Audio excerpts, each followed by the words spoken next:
It's 1969. Britain is riding high on the energy of the swinging 60s. The Beatles are ruling the charts. And Michael Caine is quickly becoming the face of a new, cooler British cinema. And then comes The Italian Job, a film that would cement Caine's legacy, redefine the heist genre, and end on a literal cliffhanger that's still debated to this day.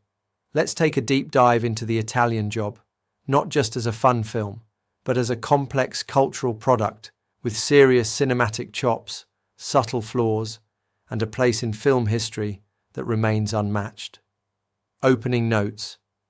Charm in chaos. On the surface, The Italian Job is simple. A charismatic thief, Charlie Croker, gets out of prison and immediately takes over a plan to steal gold bullion from under the nose of the Italian police and mafia. The crew is eccentric, the plan is absurd, and the results are iconic. But where The Italian Job excels is in its confidence. Every frame exudes style, from Caine's tailored suits and swagger to the red, white and blue Mini Coopers zipping through Turin. It's a film that knows exactly what it wants to be: flashy, fun, rebellious, and deeply British.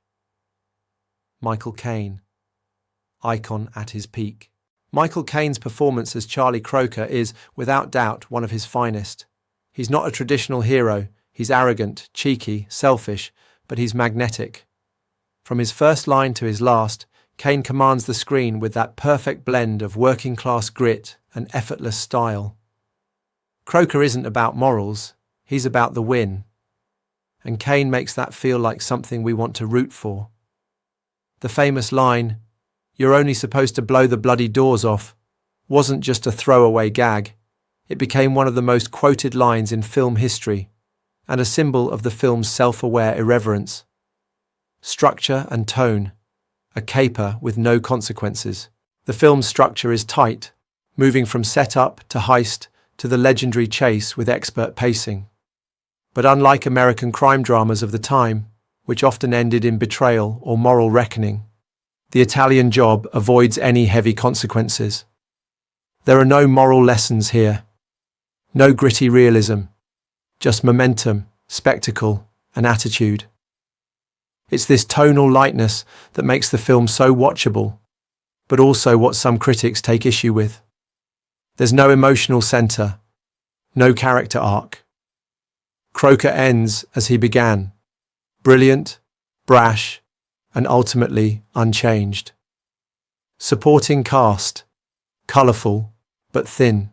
The supporting cast includes some memorable faces: Noel Coward as the genteel criminal mastermind Mr. Bridger, orchestrating operations from a posh prison cell, and Benny Hill as the awkward tech genius with a questionable obsession. Both add flavour, but they're barely developed beyond stereotypes. Coward brings campy class to his role, representing the old guard establishment aiding New Age rogues. Benny Hill, meanwhile, gives the film its most dated element. His scenes land with less charm today, often feeling more cringeworthy than comedic. Cinematography and direction, iconic visual language. Director Peter Collinson, though relatively undersung, delivers beautifully constructed sequences. The Turin location work is brilliant, part travelogue, part urban obstacle course. And of course, the Mini Cooper car chase is one of the best ever filmed. It's not about raw speed. It's about rhythm, wit, choreography, and timing. Add Quincy Jones's kinetic score to the mix, including the infectious "Get a Bloomin' Move On," and you've got a film that's as much about sound and motion as it is about plot. The ending, cliffhanger or cop-out. And now, the ending. That bus, teetering on the edge of a cliff, gold on one end, Croker's gang on the other. "Hang on a minute, lads, I've got a great idea," says Caine. Cut to credits. No resolution, no payoff. Just that brilliant, infuriating freeze. Was it a setup for a sequel? A comment on criminal hubris? Or just a brilliant way to leave audiences gasping? Whatever your take, it worked. That ending has become one of the most talked about in cinema history. So much so that 50 years later, The Italian Job was voted Britain's favourite movie cliffhanger. The flaws, not quite gold-plated.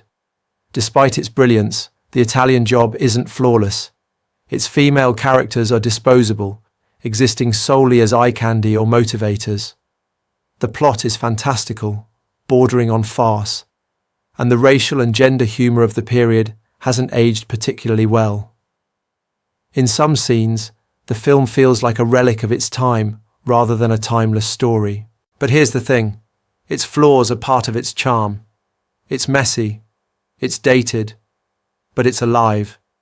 And like the Mini Coopers it features, it's built not for comfort, but for speed, fun, and a good old-fashioned getaway. Legacy.